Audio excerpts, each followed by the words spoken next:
میں حدیث رسول لایا ہوں، میں حدیث رسول لایا ہوں،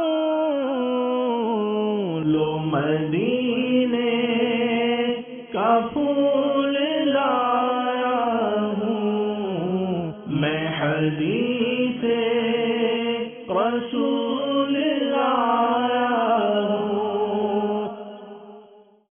الحمدللہ رب العالمین والصلاة والسلام علی سید المرسلین، اما بعد فاعوذ باللہ من الشیطان الرجیم، بسم اللہ الرحمن الرحیم، الصلاة والسلام علیک یا رسول اللہ وعلی آلک واصحابک یا حبیب اللہ، الصلاة والسلام علیک یا نبی اللہ وعلی آلک واصحابک یا نور اللہ۔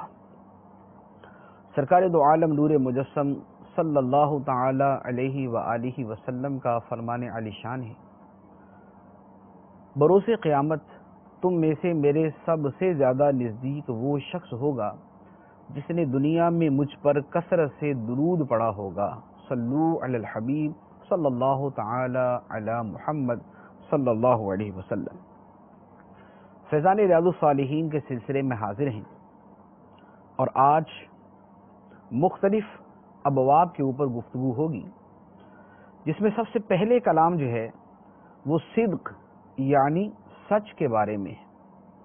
سچ اور سچائی کی اہمیت جو اسلام میں ہے، جو قرآن میں بیان کی گئی اور جو احادیث طیبہ میں آئی، اس کے حوالے سے کچھ وضاحت کی جائے گی۔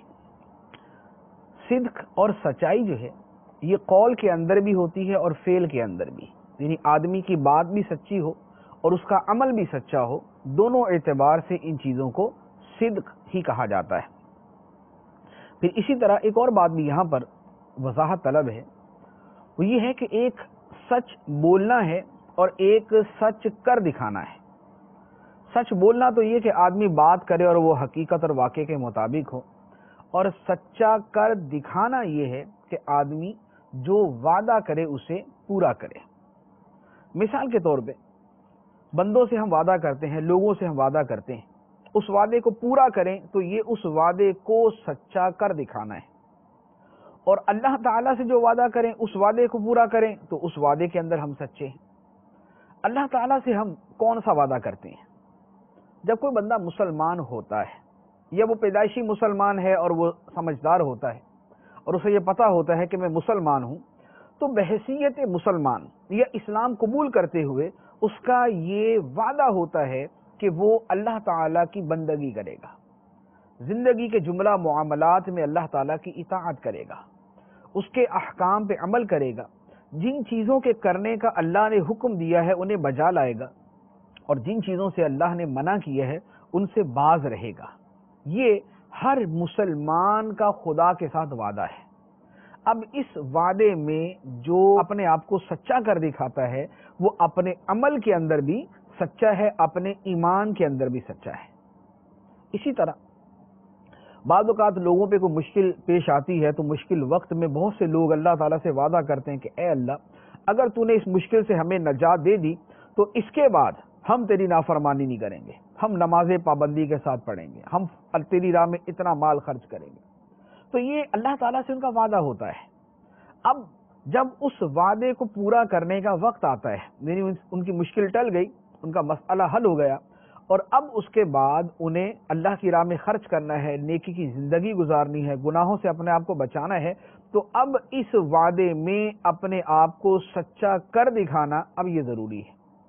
اس سے پہلے بھی بہت ساری چیزیں ضروری ہوتی ہے، لیکن اب تو اللہ تعالیٰ سے وعدہ بھی کر لیا، تو یہ ہے عمل کے اندر سچا ہونا اور اپنے وعدے کے اندر سچا ہونا۔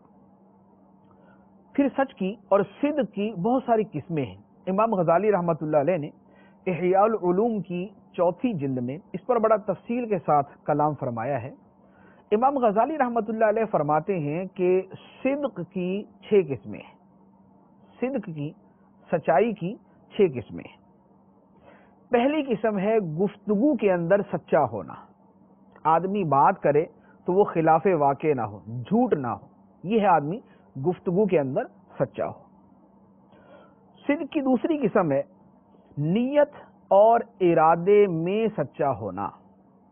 نیت اور ارادے میں سچا ہونے کا مطلب یہ ہے کہ بندہ جب کوئی نیک عمل کرے تو اس میں خالصتاً اللہ تعالی کی رضا مقصود ہو، یہ اس کے نیت کا صدق ہوگا، یہ اس کے ارادے کی سچائی ہوگی کہ بندہ اپنے عمل میں ریاکاری نہ کرے بلکہ اللہ تعالی کی رضا کے لیے کام کرے۔ سچائی کی تیسری قسم ہے کہ عزم کے اندر سچا ہونا۔ عزم، ارادہ، پختہ ارادہ۔ پختہ ارادے میں سچا ہونے کا مطلب یہ ہے کہ جب آدمی کو ارادہ کرے تو اس ارادے میں کوئی تردد نہ ہو، کوئی ہیزیٹیشن نہ ہو۔ جیسے نیت یہ ہے کہ میں فلاں نیک کام کروں گا، اب ارادہ کیا کہ میں فلاں نیک کام کروں گا، لیکن دل کے اندر یہ بھی ہے کہ پتہ نہیں کروں گا یا نہیں کروں گا، یہ ہو سکتا ہے میں نہ کروں۔ دل کے اندر ہی اس ارادے کی پختگی میں کوئی نہ کوئی رخنا موجود ہے، تو یہ عزم کے اندر جو سچائی ہونی چاہیے یہ اس کے برخلاف۔ عزم کی سچائی یہ ہے کہ ایک آدمی مثال کے طور پہ اگر وہ نماز نہیں پڑھتا تھا، اس نے عزم کیا کہ میں اب سے کوئی نماز پوری زندگی میں قضا نہیں کروں گا، میں ہر نماز پابندی کے ساتھ حکم شریعت کے مطابق ادا کروں گا۔ اب اس عزم میں اگر کچھ تردد ہے کہ ہو سکتا کبھی چھوڑ بھی دوں، یعنی ایک تو ہے کہ معلوم نہیں اس لیے کہنا، اور ایک ہے کہ ارادے کے اندر یہ ہے کہ اگر کوئی مسئلہ پیش آ گیا تو کبھی کبھار چھوڑ بھی دوں گا، تو یہ عزم کے اندر سچائی نہیں ہے۔ عزم، سچا ارادہ وہ ہے کہ جس میں کسی قسم کا تردد نہ ہو، یہ سچ کی یا سچائی کی تیسری قسم۔ چوتھی قسم ہے کہ یہ جو عزم اور ارادہ کیا، جب اس کے پورا کرنے کا وقت آئے تو اس وقت اس میں آدمی اپنے آپ کو سچا ہونا ظاہر کرے، یعنی اس ارادے پر مکمل طریقے سے عمل کر لے۔ جیسے نیت یہ کی کہ میں اللہ تعالیٰ کی راہ میں اپنا مال خرچ کروں گا، نیت یہ ہے کہ اگر میری سیلری اتنی ہو گئی تو میں اس میں سے اتنی رقم اللہ تعالیٰ کی راہ میں خرچ کروں گا۔ بے روزگار تھا تو نیت بھی کر لی کہ اگر مجھے روزگار مل گیا اور مجھے اتنا روزگار مل گیا تو میں اس میں سے جو ہے وہ اس کا 12واں حصہ جو ہے وہ اللہ تعالیٰ کی راہ میں خرچ کر دوں گا، 12% اللہ تعالیٰ کی راہ میں خرچ کر دوں گا۔ اب جب اس کی تنخواہ لگ گئی، پیسے ملنا شروع ہو گئے، اب وہ شش و پنج میں ہے کہ میں یہ اللہ کی راہ میں خرچ کروں یا نہ کروں۔ اب یہ جو عمل کرنے کا وقت آیا اور اس وقت وہ اس پر عمل پیرا نہ ہو سکے، یہ ہے ارادے پر عمل کرنے میں سچا نہ ہونا۔ اور اگر واقعتاً عمل کا وقت آیا اور عمل کر دیا، نیت یہ ہے، ارادہ یہ ہے کہ اگر اللہ کی راہ میں جان قربان کرنے کی ضرورت پڑی تو میں اللہ کی راہ میں جان بھی قربان کر دوں گا، لیکن جب جان قربان کرنے کا وقت آیا تو بھاگتا پھر رہا ہے، چھپتا پھر رہا ہے، اس وقت جو ہے وہ اپنی جان چھڑانے کی کوشش کر رہا ہے، تو یہ اپنے عزم پر عمل کرنے کے اندر ناکام ہے، یہ اس کے اندر سچا نہیں۔ تو یہ صدق کی اور سچائی کی چوتھی قسم ہے۔ پانچویں قسم ہے کہ جو عمل کیا جائے اس عمل میں سچائی ہو، اس عمل میں سچائی یہ ہو کہ ظاہر اور باطن ایک دوسرے کے موافق ہو، جو حالت باطن کی ہے وہ حالت ظاہر کی ہو، اور جو حالت ظاہر کی ہے وہ حالت باطن کی ہو۔ اگر دل میں خشوع ہے تو پھر ظاہر کے اندر بھی خشوع ہونا چاہیے، اور اگر ظاہر کے اندر خشوع نظر آ رہا ہے تو پھر باطن کے اندر بھی خشوع ہونا چاہیے۔ یہ ہے اس عمل میں صدق اور اس عمل کے اندر سچائی۔ اور چھٹی جو صدق کی قسم ہے وہ یہ ہے کہ دین کے جتنے مقامات ہیں، جتنے مراحل ہیں، ان تمام مراحل میں آدمی کی سچائی ظاہر ہو جائے، ان تمام کے اندر وہ سچا ہو۔ جیسے خوف خدا ہے تو اب یہ خوف خدا کی حقیقت کو پالے، دنیا سے بے رغبتی ہے تو دنیا سے بے رغبتی کی حقیقت کو پالے، اللہ تعالیٰ کے ساتھ محبت ہے تو اس محبت کی حقیقت کو پالے۔ اب اس کی تھوڑی سی مثال میں عرض کرتا ہوں۔ مثال کے طور پہ ہمیں آگ سے ڈر لگتا ہے کہ ہم آگ ہمیں جلانا دے. ہمارا یہ ڈرنا سچا ہے یا نہیں؟ یا واقعی آگ سے ڈرتے ہیں یا نہیں؟ اس کا صدق اور اس کی سچائی تب ظاہر ہوگی کہ جب ہمارے سامنے آگ ہو تو ہم اس سے تھوڑا سا اپنے آپ کو فاصلے پہ رکھیں اور ہم ہر اس کام سے بچیں کہ جس کی وجہ سے گھر میں آگ لگ سکتی. ہم اپنا گھر کا گیس کھلا نہیں چھوڑیں گے، کیونکہ یہ نہ ہو کہ گیس کھلا چھوڑیں گے اور اسپارکنگ ہو جائے یا کوئی جو ہے وہ ماچس جلائے اور اس کی وجہ سے آگ لگ جائے. ہم اپنے آپ کو بہر صورت آگ سے بچانے کی کوشش کریں گے. یہ کیا ہے؟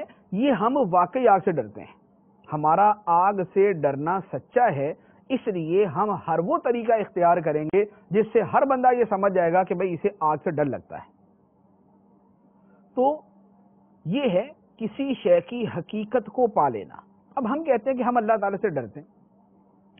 اللہ تعالیٰ سے ڈرنے کی حقیقت کو پا لینا جو صدق کا چھٹا درجہ ہے وہ یہ ہے کہ اب جو اللہ تعالیٰ سے ڈرتا ہے اور اپنے اس ڈر کے اندر وہ سچا ہے، وہ اللہ تعالیٰ کی نافرمانی نہیں کرے گا، وہ کسی گناہ کا ارتکاب نہیں کرے گا، وہ اللہ تعالیٰ کی نافرمانی سے ایسے ہی بچے گا جیسے آگ میں جانے سے بچتا ہے.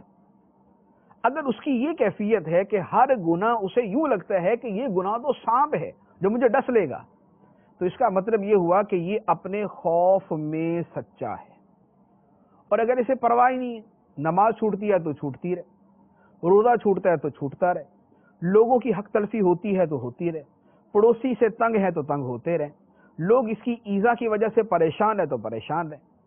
تو اسے نہ حقوق اللہ کا لحاظ، نہ حقوق العباد کا، نہ اسے بندوں کے حقوق کا پتہ، نہ اسے اللہ کے حقوق کا پتہ. اور اب اس کے باوجود اگر یہ کہے کہ میرے دل میں اللہ تعالیٰ کا ڈر ہے، خوف ہے، تو یہ اپنے اس کہنے کے اندر جھوٹا ہے. کیونکہ یہ جو صدق کا چھٹا مقام ہے وہ ہے ہی یہ کہ آدمی اس شے کی حقیقت کو پالے اور اس کا جو عمل ہے وہ ظاہر کر دے کہ واقعتاً اس کے اندر وہ چیز پائی جاتی ہے. تو یہ صدق کے 6 مراتب ہیں جو امام غزالی رحمۃ اللہ علیہ نے بیان فرمائے. لیکن ہمارا زیادہ تر جو کلام ہوتا ہے وہ زبان کے سچ کے اوپر ہوتا ہے کہ ہم بات کریں تو سچ بولیں.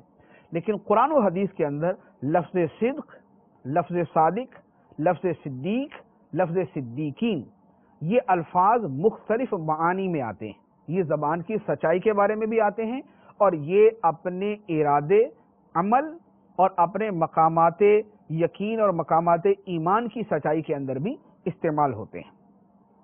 اللہ تبارک و تعالی ارشاد فرماتا ہے یا ایھا الذین آمنوا اتقوا اللہ وکونوا مع الصادقین. سورہ توبہ. اے ایمان والو، اللہ سے ڈرو اور سچوں کے ساتھ ہو جاؤ، اور سچوں کے ساتھ ہو جاؤ. یہاں صادقین سے کون مراد ہیں؟ وہی جو اپنے عقیدے میں، اپنے علم میں، اپنے عمل میں اور دیگر چیزوں کے اندر سچے ہیں. ان لوگوں کے ساتھ ہونے کا حکم دیا گیا. اس کے بعد اللہ تبارک و تعالی ارشاد فرماتا ہے والصادقین والصادقات، اور سچے مرد اور سچی عورتیں. مرد و عورت دونوں کا ذکر کر کے فرمایا سچے مرد اور سچی عورتیں. کیا ان کی فضیلت اللہ تعالیٰ نے بیان فرمائی. اعد اللہ لہم مغفرۃ واجرا عظیما، اللہ نے ان کے لیے مغفرت اور اجر عظیم تیار کر رکھا ہے. یہ سچے مردوں اور سچی عورتوں کی جزا ہے. اللہ تعالیٰ کی بارگاہ میں ان کو یہ انعام ملے گا. حدیث مبارک نبی کریم صلی اللہ تعالی علیہ وآلہ وسلم نے ارشاد فرمایا ان الصدق یہدی الی البر وان البر یہدی الی الجنہ وان الرجل لیصدق حتی یکتب عند اللہ صدیقا وان الکذب یہدی الی الفجور وان الفجور یہدی الی النار وان الرجل لیکذب حتی یکتب عند اللہ کذابا. ارشاد فرمایا کہ سچ، صدق، یہ نیکی کی طرف رہنمائی کرتا ہے. سچائی جو ہے یہ نیکی کی طرف رہنمائی کرتی ہے اور نیکی آدمی کو جنت میں لے جاتی ہے. اور بندہ سچ بولتا رہتا ہے، آدمی سچ بولتا رہتا ہے حتیٰ کہ اللہ کے نزدیک وہ صدیق لکھ دیا جاتا ہے، وہ سچا لکھ دیا جاتا ہے.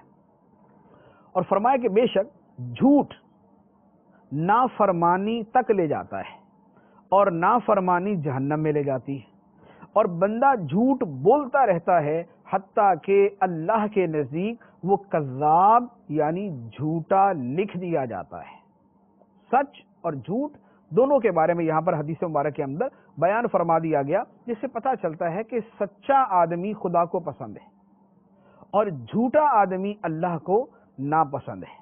پھر دوسری بات جو اس سے واضح ہوتی ہے وہ یہ کہ سچائی جو ہے یہ خیر کی بنیاد ہے۔ سچائی خیر کی طرف لے کے جاتی ہے اور خیر بندے کو جنت کی طرف لے جاتی ہے۔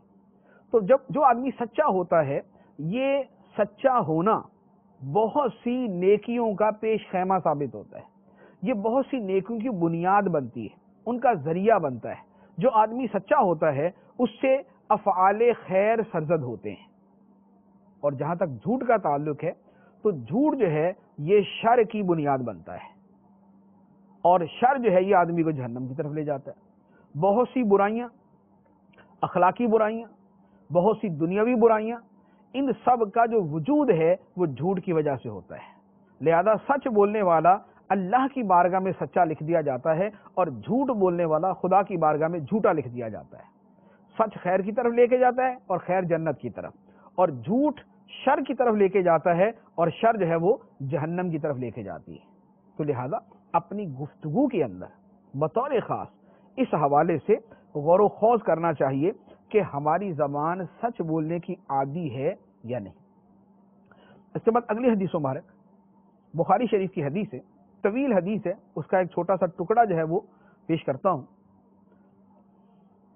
روایت کے الفاظ کہ ابو سفیان رضی اللہ تعالی عنہ جب یہ مسلمان نہیں ہوئے تھے، اس وقت یہ روم کے بادشاہ ہرقل کے پاس گئے۔ کیسر روم کے پاس جب گئے تو کیسر روم نے اور وہاں جا کے نبی پاک علیہ الصلوۃ والسلام کے بارے میں گفتگو ہوئی۔ کیسر روم نے سوال کیا کہ نبی جو تمہارے درمیان جنہوں نے اعلان نبوت کیا ہے وہ تمہیں کس شے کا حکم دیتے ہیں، وہ تمہیں کیا کرنے کا کہتے ہیں، کہ یہ کرو یہ کرو یہ کرو یہ کرو، کیا کرنے کا کہتے ہیں؟ تو ابو سفیان رضی اللہ تعالی عنہ نے جواب دیا کہ فرماتے ہیں کہ میں نے کہا کہ وہ نبی یہ فرماتے ہیں اللہ کی عبادت کرو، اس کے ساتھ کسی کو شریک نہ ٹھہراؤ، اور جو تمہارے باپ دادا کہتے آئے ہیں اسے چھوڑ دو، بتوں کی پوجا یہ وہ اسے چھوڑ دو۔ اور اگلی بات ابو سفیان رضی اللہ تعالی عنہ نے فرمائی کہ وہ نبی ہمیں نماز پڑھنے کا حکم دیتے ہیں اور سچ بولنے کا حکم دیتے ہیں اور پاک دامنی کا حکم دیتے ہیں اور ہمیں رشتہ داروں سے رشتے جوڑنے کا حکم دیتے ہیں، ان سے اچھے تعلقات قائم کرنے کا حکم دیتے ہیں۔ یہ حدیث مبارک جو ہے یہ اسلام کی بڑی بنیادی احادیث میں سے ہے، اور اس حدیث پر جتنا غور کریں ہم اپنے اسلام اور ایمان کی کیفیت کو اتنا ہی اچھے طریقے سے جانچ سکتے ہیں۔ وہ کیا کہ ابو سفیان رضی اللہ تعالی عنہ جس وقت یہ باتیں کر رہے تھے اس وقت مسلمان نہیں تھے، کافر تھے، اور یہ باتیں کر رہے ہیں بادشاہ روم کے پاس، کیسر روم کے پاس، اور یہ مدنی زندگی کا وہ زمانہ ہے کہ جب یہ اپنے قافلے کے ساتھ وہاں پر گئے ہوئے تھے۔ اب وہاں پر جو انہوں نے اسلام کی تعلیمات کے بارے میں بتایا کہ اسلام ان چیزوں کی تعلیم دیتا ہے، ان کا خلاصہ اس حدیث مبارک کے اندر موجود ہے۔ تو اس سے ہم یہ سمجھ سکتے ہیں کہ اس حدیث میں جو چیزیں بیان کی گئیں یہ اسلام کے بنیادی اوصاف و خصائل ہیں، یہ اسلام کی بنیادی چیزیں ہیں جن کی حاجت اور جن کا حکم ہر مسلمان کو ہے۔ اب وہ ہیں کیا اور ہمارا عمل ان کے حوالے سے کیا ہے، تھوڑا سا اس کے حوالے سے غور کرتے ہیں۔ پہلی بات فرمائی کہ نبی پاک علیہ الصلوۃ والسلام یہ فرماتے ہیں کہ اللہ وحدہ کی عبادت کرو، اللہ جو ایک ہے، ایک معبود ہے، اس کی عبادت کرو، اس کے ساتھ کسی کو شریک نہ ٹھہراؤ، اور باپ دادا جو کہتے ہیں اسے چھوڑ دو۔ اتنی بات کہ اللہ کی عبادت کرو اور اس کے ساتھ شریک نہ ٹھہراؤ، یہ اس حوالے سے تو ہر مسلمان اس کو مانتا ہے کہ اللہ ہی کو معبود مانتا ہے اور اللہ کے سوا کسی کو معبود نہیں مانتا۔ تو توحید کے ہم قائل ہیں، ہم ماننے والے ہیں، ہم تسلیم کرتے ہیں، ہمارا ایمان ہے۔ لیکن اس توحید میں عبادت کا حکم بھی موجود ہے، کہ اللہ کی عبادت کرو، یعنی صرف اسی کی کرو اور کرو، اسی کی کرو، اس پر تو ہمارا ایمان ہے اور ہم اس کے عامل ہیں کہ اللہ ہی کی یعنی جب عبادت کرے اللہ ہی کی کرتے ہیں، کسی اور کی نہیں کرتا۔ لیکن عبادت کرتے بھی ہیں یا نہیں کرتے یہ دوسرا میٹر، ہم نماز پڑھتے ہیں یا نہیں پڑھتے یہ ایک دوسرا میٹر ہو جاتا ہے۔ تو اب اللہ کی عبادت کرنے کا حکم ہے، تو جو بندہ نماز نہیں پڑھتا وہ خدا کی عبادت نہیں کر رہا، جو روزہ نہیں رکھتا، جو حج نہیں کرتا، جو فرض حج نہیں کر رہا، جو زکوٰۃ نہیں دے رہا، جو راہ خدا میں نہیں خرچ کر رہا، وہ عبادت سے دور ہے۔ تسلیم اور ایمان کے اندر وہ صحیح ہے، لیکن عمل کے اندر وہ غلط راستے پر چل رہا ہے کہ وہ ان سے دور ہے۔ دوسری بات فرمائی کہ نبی جو ہے وہ نماز کا حکم دیتے ہیں، تو نماز کا حکم جو ہے یہ شروع سے ہے۔ نبی پاک علیہ الصلوۃ والسلام کو جو شروع اسلام کے اندر جو اعلان نبوت کے فوراً بعد جو وحی نازل ہوئی اور جو چند وحی جو بالکل شروع کی ہیں ان کے اندر نماز کا حکم موجود ہے۔ سورہ مزمل اور سورہ مدثر کے اندر جو ہے وہ نماز کا تذکرہ موجود ہے۔ تو نماز جو ہے یہ بالکل شروع کی بات ہے اور شروع سے چلتی آ رہی ہے۔ پہلے نمازوں کی تعداد مختلف تھی، شب معراج 5 نمازیں فرض ہو گئی۔ تو نماز ہمارے دین کی بنیاد ہے۔ اب اس بنیاد کے اوپر ہمارا کتنا عمل ہے اس کو ہم خود سمجھ سکتے ہیں۔ نماز پڑھتے ہیں یا نہیں پڑھتے اس پر غور کر لیں۔ پھر جو نماز پڑھتے ہیں اس نماز میں خشوع و خضوع کتنا ہوتا ہے، اس نماز میں توجہ کتنی ہوتی ہے، اس نماز میں خدا کی یاد ہمارے دلوں میں کتنی ہوتی ہے، اس نماز کے اندر ہم اللہ کی بارگاہ میں حاضری کے تصور کو کتنا اپنے ذہن کے اندر جگہ دیتے ہیں، اس پر ہم غور کر سکتے ہیں۔ اور افسوس یہ ہے کہ ہماری حالت بہرحال کوئی قابل رشک نہیں، کوئی قابل تعریف نہیں، اولا نمازوں سے دور، اور نماز پڑھتے بھی ہیں تو اس میں خشوع و خضوع کا نام و نشان نہیں۔ اور حالانکہ نماز اور وہ بھی خشوع و خضوع کے ساتھ یہ وہ چیز ہے جو اسلام کے بنیادی اور ابتدائی تعلیمات میں سے ہے۔ تیسری چیز جو ارشاد فرمائی وہ ہے صدق، سچائی۔ سچ بولنا جو ہے یہ اسلام کی بنیادی خصائل، اوصاف اور اخلاقیات میں سے ہے۔ اب سچ بولنا ہمارے معاشرے میں کتنا ہے اس پر ہم جتنا بھی غور کریں ہماری بری سے بری حالت ہی ہمارے سامنے آئی۔ اس قدر جھوٹ ہمارے معاشرے میں عام ہو چکا ہے کہ کوئی سچا آدمی مل جائے تو اس کو جدا گانا نومینیٹ کرنا پڑتا ہے کہ ماشاءاللہ یہ آدمی بڑا سچ بولنے والا ہے۔ یعنی جھوٹ اتنا عام ہے کہ کسی آدمی پر اعتبار کرنا مشکل ہو جاتا ہے۔ کاروبار کرنے والے وہ اپنے کسٹمر سے جھوٹ بولیں گے، کاروباری حضرات آپس کے اندر جھوٹ بولیں گے، جاب کرنے والے آپس کے اندر جھوٹ بولیں گے، دوست ہیں وہ آپس کے اندر ملاقات میں جھوٹ بولیں گے۔ یعنی جھوٹ قدم قدم کے اوپر جو ہے زندگی کے اندر داخل ہو چکا ہے، اور سچے آدمی کا ملنا جو ہے یہ ایک قسم کی کو کرامتی شمار کی جاتی ہے کہ بھئی یہ آدمی ماشاءاللہ بڑا سچا ہے، اس کی زبان سچی ہے، وہ بڑی سچ کی پرواہ کرتا ہے، وہ بولنے کے اندر صدق کو اپنے پیش نظر رکھتا ہے۔ تو جھوٹ ہمارے ہاں اس قدر عام ہے، چھوٹی چھوٹی سی بات ہے، بس اپنے آپ کو شرمندگی سے بچانے کے لیے جھوٹ بول دیتے۔ کسی نے کو کام کرنے کا کہا بھی میں نے آپ سے کام کہا تھا آپ نے کیا نہیں میں نے کوشش کی تھی لیکن اصل میں وہ بندے سے ملاقات نہیں ہو سکی، اس سے رابطہ نہیں ہو سکا، حالانکہ کوشش ہی نہیں کی ہوتی۔ تو یوں جھوٹ بولنا جو ہے یہ اس قدر عام ہے، حالانکہ سچا ہونا جو ہے یہ مسلمان کی نشانی ہے، اور سچ جو ہے یہ اسلام کے بنیادی اوصاف میں سے ہے۔ اس کے بعد اگلا وصف جو بیان کیا وہ ہے پاک دامنی۔ پاک دامنی کہ آدمی کے اندر بے حیائی نہ ہو، بے شرمی نہ ہو، با حیا ہو اور شرم اور لحاظ والا ہو۔ اب یہ پاک دامنی کدھر گئی؟ تو یہ ہمارے موبائل نے، یہ ہمارے انٹرنیٹ نے، یہ ہمارے ٹی وی نے، یہ ہمارے ڈراموں نے، یہ ہمارے فلموں نے اس کو اڑا دیا۔ گھر گھر کے اندر نیٹ بھی موجود، نہیں تو کم از کم ٹی وی ضرور موجود، اور بالفرض کو خوش نصیب ایسا ہو کہ جس کے گھر میں ٹی وی نہیں ہے تو اس کے گھر کے اندر موبائل ضرور موجود ہے۔ اور پھر ہمارا جیسا معاشرہ ہے، ہمارے جیسے بازار ہیں، ہماری جیسی مارکیٹیں ہیں، ہمارے جیسے گھروں کا ماحول بنتا جا رہا ہے، ان تمام ہمارے ہاں جیسے اسکول اور کالج کے اندر جو صورتحال ہے، جو کو ایجوکیشن کے اندر ہے، جو لڑکے لڑکیوں کا ملاپ اور ملاقات ہے، جو شادیوں کی حالتیں ہیں، ان تمام چیزوں کو سامنے رکھیں تو پتہ چلے گا کہ پاک دامنی کا کوئی ابتدائی درجہ جو ہے وہ تو ہمارے ہاں پایا جاتا ہوگا، لیکن اعلیٰ درجے کی شرم و حیا اس کا شاید نام و نشان بھی مٹتا جا رہا ہے، اور جس قدر تیزی سے ہمارے اخلاقیات تباہ ہو رہے ہیں، جس قدر تیزی کے ساتھ پردہ اور حیا اور شرم ختم ہوتی جا رہی ہے، بعد میں پھر ایک زمانہ آئے گا کہ لوگ پھر اسی کو رو رہے ہوں گے، اور جب تباہی مچ رہی ہے اور بربادی ہو رہی ہے، اس وقت اس پر غور کرنے والوں کی کمی ہے، اس وقت اس پر غور نہیں کیا جا رہا۔ حالانکہ یہ وہ چیز کہ جو ابو سفیان رضی اللہ تعالیٰ عنہ کہتے ہیں کہ یہ نبی جو دین لے کر آئے ہیں، اس دین کے اندر جو احکام ہیں، ان احکام میں ایک حکم پاک دامنی کا ہے، پارسائی کا ہے اور حیا کا ہے۔ پھر اگلا حکم صلہ رحمی۔ صلہ رحمی کا مطلب رشتہ داروں سے حسن سلوک کرنا۔ رشتہ داروں سے حسن سلوک کسی جگہ رائج ہے، کسی جگہ ختم ہوتا جا رہا ہے۔ مفاد پرستی جو ہے یہ اس کی جگہ لیتی جا رہی ہے۔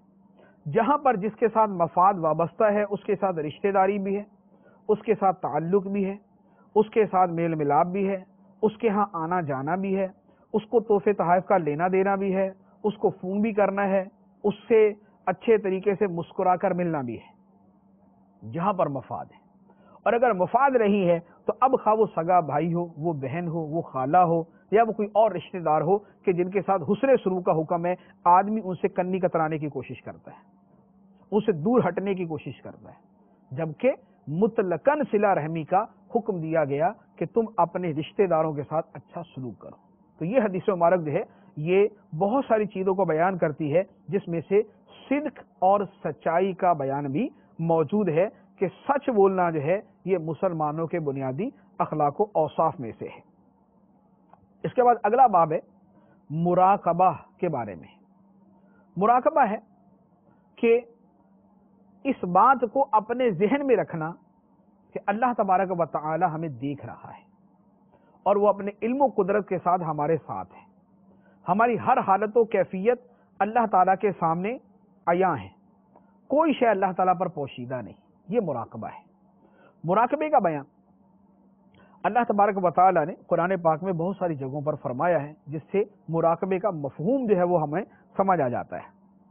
اللہ تعالیٰ ارشاد فرماتا ہے، سورہ حدید کی آیت نمبر 4 ہے، فرمایا وَهُوَ مَعَكُمْ أَيْنَمَا كُنْتُمْ، اور وہ یعنی اللہ تمہارے ساتھ ہے، تم جہاں پر بھی ہو، تم جہاں پر بھی ہو اللہ تمہارے ساتھ ہے، اپنے علم سے اور اپنی قدرت سے، اپنی رویت سے، اپنے بصر سے اللہ تبارک و تعالیٰ تمہارے ساتھ ہے۔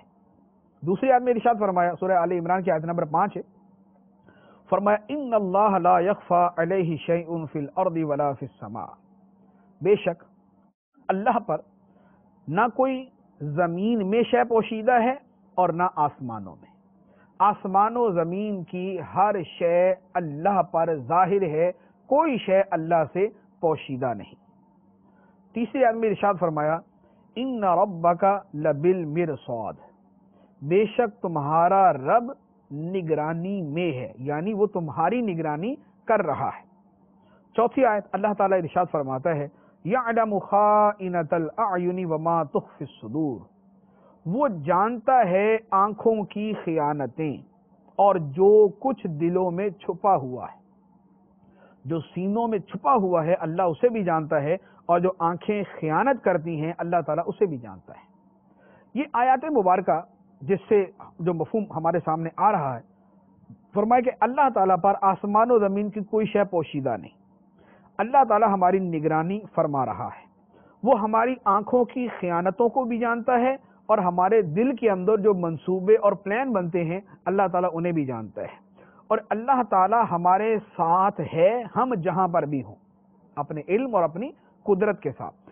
اب یہ وہ چیزیں ہیں کہ جن کے حوالے سے مراقبہ کیا جائے گا، جن کے بارے میں غور و خوض کیا جائے گا، جنہیں اپنے ذہن کے اندر بٹھایا جائے گا کہ میری ہر حالت و کیفیت، میرا ہر قول و فعل، میری ہر بات اللہ تعالیٰ کے سامنے ہے، اللہ تعالیٰ ہر بات کو جانتا ہے، دیکھتا ہے، اور جو سننے کی بات ہے اسے سنتا ہے۔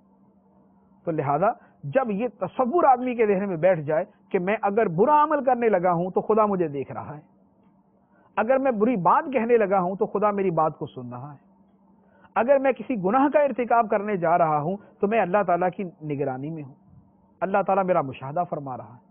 تو جب یہ بات آدمی کے ذہن میں پختہ ہو جاتی ہے اور اس کا استحضار ہوتا ہے تو پھر آدمی گناہ سے بچتا ہے، اور یہ مراقبہ ہے۔ اور بزرگان دین کی زندگی کے اندر یہی وصف اعلیٰ درجے کا پایا جاتا تھا، اور اسی وجہ سے وہ گناہوں سے دور نیکیوں کے قریب اور خدا کے مقبول بندوں کے اندر شامل ہو گئے۔ اس کا ایک بڑا پیارا واقعہ سیدنا عمر فاروق رضی اللہ تعالی عنہ کی سیرت میں ملتا ہے کہ عمر فاروق رضی اللہ تعالیٰ عنہ کے زمانے میں ایک نوجوان تھا جو بڑا نمازوں کا پابند اور بڑا پرہیزگار تھا۔ ایک مرتبہ اس نے مسجد کے اندر آنا چھوڑ دیا۔ عمر فاروق رضی اللہ تعالیٰ عنہ نے جب چند دن دیکھا کہ فلاں نوجوان نہیں آ رہا تو آپ اس کے گھر چلے گئے اور اس کے والد سے ملے اور پوچھا کہ آپ کا بیٹا وہ مسجد میں نظر نہیں آ رہا کئی دنوں سے۔ اس کے باپ نے جواب دیا کہ حضور میرے بیٹے کا انتقال ہو گیا۔ آپ کو بڑا شوق لگا کہ اتنا اچھا پرہیزگار نوجوان اس کا انتقال ہو گیا۔ پوچھا کیسے انتقال ہوا؟ باپ نے جواب دیا کہ حضور میرا بیٹا نماز پڑھ کے مسجد سے گھر آیا کرتا تھا عشاء کی نماز کے بعد۔ ایک دن وہ مسجد سے جب گھر آ رہا تھا تو راستے کے اندر ایک لڑکی اسے ملی اور اس لڑکی نے میرے بیٹے کو اپنے گھر بلایا، گھر بلا کے اسے گناہ کی دعوت دی اور اپنے اوپر قدرت دی۔ میرا بیٹا جب اس کے قریب ہوا اور گناہ کا ارتکاب کرنے لگا تو فوراً اس کے دل میں خیال آیا کہ اللہ مجھے دیکھ رہا ہے۔ یہ خیال آتے ساتھ ہی وہ اسی وقت وہاں سے اٹھا اور روتا ہوا گھر آ گیا۔ گھر آ کر اس نے یہی واقعہ مجھے سنایا، اور جب وہ اسی بات پہ پہنچا کہ میں گناہ کرنے کے قریب تھا کہ مجھے خیال آیا کہ میرا رب مجھے دیکھ رہا ہے، تو اس پر خوف خدا کا غلبہ ہوا اور وہ اسی وقت اس کی روح اس کے بدن سے پرواز کر گئی۔ سیدنا عمر فاروق رضی اللہ تعالی عنہ نے جب یہ متاثر کن واقعہ سنا تو فرمایا کہ مجھے اس کی قبر پر لے جاؤ۔ آپ اس کے والد کے ساتھ اس لڑکے کی قبر پر گئے اور اس کی قبر کے پاس جا کے ارشاد فرمایا کہ اے نوجوان، اللہ تبارک و تعالی قرآن پاک میں ارشاد فرماتا ہے وَلِمَنْ خَافَ مَقَامَ رَبِّهِ جَنَّتَانِ، جو اپنے رب کے سامنے کھڑا ہونے سے ڈر گیا اس کے لیے دو جنتیں ہیں۔ تم بتاؤ اللہ تعالیٰ نے تمہارے ساتھ کیا معاملہ فرمایا؟ راوی فرماتے ہیں کہ قبر سے جواب آئی، اس نوجوان لڑکے نے کہا کہ اللہ تعالیٰ کا وعدہ سچا ہے، اس نے مجھے دو ہی جنتیں عطا فرمائیں۔ یہ وہ مراقبہ ہے جو ان آیات کے اندر بیان کیا گیا ہے کہ جب بندہ یہ مراقبہ کرتا ہے کہ خدا مجھے دیکھ رہا ہے، اپنے علم و قدرت کے ساتھ وہ میرے ساتھ ہے، میں جہاں پر بھی ہوں اور میں اس کی نگرانی میں ہوں، میری ہر بات کو وہ سنتا ہے، میرے ہر عمل کو وہ دیکھتا ہے، تو یہ مراقبہ اسے گناہوں سے دور لے جاتا ہے اور اس کے دل کے اندر اللہ تعالیٰ کا خوف پیدا کرتا ہے۔ اس کے بعد تقویٰ کا باب ہے۔ تقویٰ کا مطلب ہوتا ہے بچنا۔ کس چیز سے بچنا؟ جہنم کی آگ سے، اللہ تعالیٰ کی ناراضگی سے اور برائی سے، اور ہر اس شے سے جو بندے کو آخرت میں نقصان پہنچا سکے۔ ہر وہ شے جو بندے کو آخرت میں نقصان پہنچا سکے، اس سے بچنے کا نام تقویٰ ہے۔ اب اس کے مختلف مراتب ہوں گے۔ جو شے آخرت میں سب سے زیادہ نقصان پہنچانے والی ہے اس سے بچنا اتنا ہی ضروری ہوگا۔ جیسے کفر و شرک ہے، کفر و شرک سب سے زیادہ نقصان پہنچانے والے، تو ان سے بچنا اتنا ہی ضروری ہے کہ تمام فرضوں سے بڑا فرض۔ حرام یہ آخرت میں بہت نقصان پہنچانے والا، لہذا اس سے بچنا فرض۔ تو وہ تقویٰ کہ جس کا تعلق حرام کے ساتھ ہے، کہ حرام سے بچنے کی جو صورت ہے وہ تقویٰ فرض کے درجے میں آ جائے۔ اسی طرح اس کے پھر اور درجات بنتے جائیں گے، فرض ہے، واجب ہے، مستحب ہے۔ قرآن پاک کا اگر مطالعہ کریں تو پتہ چلتا ہے کہ قرآن پاک میں سب سے زیادہ جس وصف پر زور دیا گیا ہے وہ یہی تقویٰ، پرہیزگاری اور خدا خوفی ہے۔ سب سے زیادہ اسی کا بیان کیا گیا۔ تو اب تقویٰ یعنی بچنا، بچنا شرک سے ہوگا، بچنا کفر سے ہوگا، بچنا گمراہی سے ہوگا، بچنا گناہ کبیرہ سے ہوگا، بچنا گناہ صغیرہ سے ہوگا، اور اس کے ساتھ بچنا ان خواہشات و لذات سے ہوگا کہ جو فی نفسی ہی اگرچہ جائز ہیں لیکن آدمی کو غفلت میں ڈال دیتی ہیں اور بعض اوقات گناہوں تک لے جاتی ہیں۔ تو بہت زیادہ حلال استعمال کرنے سے، بہت زیادہ لذات میں پڑنے سے بچنا جو ہے یہ بھی تقوی کا ایک بہت اعلیٰ درجہ ہے۔ لیکن کم از کم گناہ سے بچنا یہ تقوی کی وہ صورت ہے جو ضروری ہے، گناہ خواہ صغیرہ ہو یا کبیرہ، بہر صورت اس سے بچنے کا حکم دیا گیا۔ اور کتنا بچنا ہے، تقوی کیسا ہونا چاہیے، اللہ تعالیٰ ارشاد فرماتا ہے یا ایھا الذین آمنوا اتقوا اللہ حق تقاتہ، اے ایمان والو اللہ سے ڈرو جیسا اس سے ڈرنے کا حق ہے، جیسا اللہ سے ڈرنا چاہیے ویسا اللہ تعالیٰ سے ڈرو۔ پھر اگلی آیت میں اللہ تعالیٰ ارشاد فرماتا ہے فاتقوا اللہ ما استطعتم، تو اللہ سے ڈرو جتنا ہو سکے، جتنی تمہاری طاقت ہے اتنا اللہ سے ڈرو، یعنی اتنی اللہ کی اطاعت کرو، اتنے اللہ کے احکام کو بجا لاؤ، اتنی اللہ تعالیٰ کی نافرمانیوں سے بچو جتنی تمہاری طاقت، کیونکہ طاقت سے بڑھ کے تو اللہ تعالیٰ حکم نہیں دیتا۔ لیکن یہ نہیں ہے کہ ایک آدمی اپنی کمزوری کی وجہ سے یا اپنے نفس کی شرارت کی وجہ سے یا شیطان کے غلبے کی وجہ سے یہ کہے کہ گناہوں سے بچنا میرے لیے تو بڑا مشکل ہے لہذا میں گناہ کر لوں، یہ نہیں۔ اس کا مطلب یہ ہے کہ اپنے آپ کو جیسے تیسے مجبور کر کے بہر صورت اپنے آپ کو گناہوں سے بچاؤ، اللہ تعالیٰ کی نافرمانی سے بچو۔ فاتقوا اللہ ما استطعتم، تو اللہ سے ڈرو جتنا تم سے ہو سکے، جتنا بن پڑے۔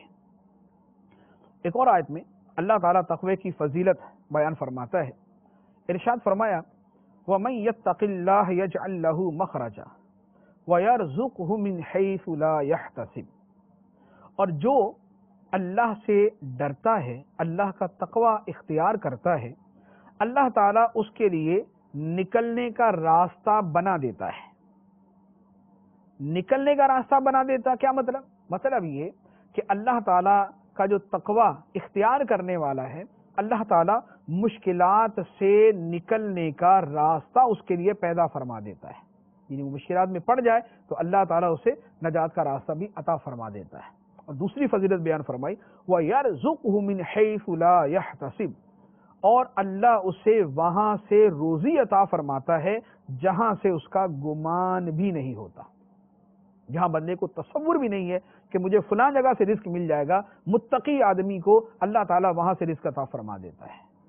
تو ہمارے ہاں لوگ اسی پہ پریشان ہوتے ہیں کہ ہمارا رزق تنگ ہے، ہماری روزی کا مسئلہ ہے، ہمارے پاس کھانے کو کچھ نہیں، ہمارا گزارا نہیں ہوتا۔